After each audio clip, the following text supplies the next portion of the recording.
వందనాలండి. ఈరోజు జూన్ 13 పశ్చాత్తాపంతో కూడిన కన్నీటిని గురించి చూద్దాం. యోవేలు 2:12-13లో ప్రవక్త ఇట్లా అంటున్నాడు. ప్రవక్త ద్వారా దేవుడు అంటున్నాడు, ఇప్పుడైనను మీరు ఉపవాసం ఉండి కన్నీరు విడిచుచు దుఃఖించుచు మనఃపూర్వకంగా తిరిగి నా యుద్ధకు రండి. ఇదే యెహోవా వాక్కు. మీ దేవుడైన యెహోవా కరుణా వాత్సల్యములు గలవాడును శాంతమూర్తియు అత్యంత కృపగలవాడునై ఉండి తాను చేయనుద్దేశించిన కీడును చేయక పశ్చాత్తాపపడును కనుక మీ వస్త్రములను కాక మీ హృదయములను చింపుకొని ఆయన తట్టు తిరుగుడి. ఈ వాక్యభాగం మనం జాగ్రత్తగా అర్థం చేసుకోవాలి. పశ్చాత్తాపంతో కూడిన దుఃఖంతో దేవుని దగ్గరికి రమ్మని ప్రతి మనిషికి ఇవ్వబడిన పిలుపిది. రక్షణ పొందుకోవడానికి పశ్చాత్తాపంతో కూడిన కన్నీరు మొదటి మెట్టు. మనమందరం తప్పిపోయిన గొర్రెల్లాంటి వాళ్ళం. అందరూ పాపం చేసి దేవుడు అనుగ్రహించి మహిమను పొందలేకపోతున్నారు అని రోమా 3:23లో పౌలు చెప్తున్నాడు. ఆదాం చేసిన పాపము మానవాళికి అంతటికీ సంక్రమించింది. తన స్వరూపమందు మనలను సృష్టించిన సృష్టికర్త వద్దకు మనం తిరిగి వెళ్ళాలంటే మన పాపపు స్థితిని గుర్తించి పశ్చాత్తాపంతో కన్నీరు పెట్టుకొని దేవుని సన్నిధిలో మొరపెట్టుకోవాలి. పశ్చాత్తాపం యథార్థవంతమైందైతే, నిజంగా పశ్చాత్తాపడితే అప్పుడు కన్నీరు పెళ్ళుబుగుతుంది.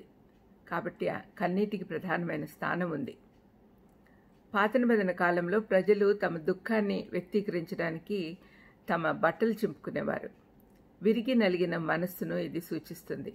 కానీ బట్టలు కాదు మనం చింపుకోవాల్సిన మన హృదయాన్ని అని యోవేలు ప్రవక్త ద్వారా దేవుడే చెప్తున్నాడు. ఈ కార్యం ఏదైతే సూచిస్తుందో అది నిజంగానే అనుభవించండి అని యోవేలు ప్రవక్త దేవుని పక్షంగా యూదులను మన అందరినీ కూడా పిలుస్తూ ఉన్నాడు. ఇర్మియా 17:9 ప్రకారము హృదయం అన్నిటికంటే మోసకరమైంది, అది ఘోరమైన వ్యాధి కలది. కాబట్టి మన హృదయాలను చించుకొని అందులో ఉన్న పాపాలన్నీ ఒప్పుకోవాలి. దేవుడు కరుణామయుడు, శాంతమూర్తి, ప్రేమామయుడు. కాబట్టి ఆయన దగ్గరికి తిరిగి రావాల్సిందిగా యోవేలు ప్రవక్త ద్వారా దేవుడు కోరుతూ ఉన్నాడు.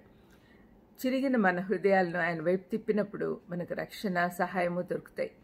ఆయన పగ తీర్చుకునేవాడు కాదు, రాక్షసత్వం చూపెట్టాడు. కాబట్టి ఆయన యందు నిరీక్షణ ఉంది. మనమందరం కన్నీటితో పశ్చాత్తాప హృదయంతో ఆయన యుద్ధకు పోదామా? మనకు అది తప్పనిసరి.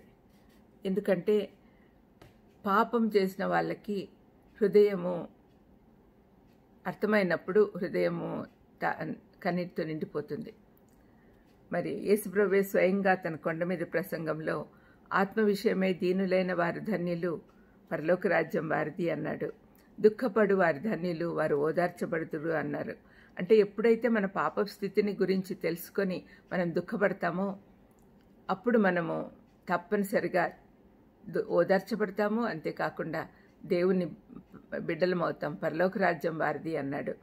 2 కొరింథీ 7:10లో ఈ దుఃఖం గురించి చెప్తూ పౌలు ఏమంటున్నాడు, దైవ చిత్తానుసారమైన దుఃఖము ఇది రక్షణార్థమైన మారు మనసును కలుగజేయును అంటున్నాడు. ఇది అర్థం చేసుకొని దయచేసి మన పాపాలు ఒప్పుకొని కన్నీటితో దేవుని సన్నిధికి వద్దామా? ప్రార్థన చేసుకుందాం. దయామయుడా యేసు నాయనా, పశ్చాత్తాపంతో కూడిన కన్నీరు ప్రతి క్రైస్తవుని జీవితంలో తండ్రి రక్షణకు ప్రథమ మెట్టు అని గుర్తించి మేమందరం కూడా తండ్రి మా పాపాలు ఒప్పుకొని పశ్చాత్తాప హృదయంతో మీ సన్నిధికి వచ్చేదే భాగ్యం దయచేయమని యేసుక్రీస్తు నామమున వేడుకొంచున్నాను తండ్రి. ఆమేన్. God bless you.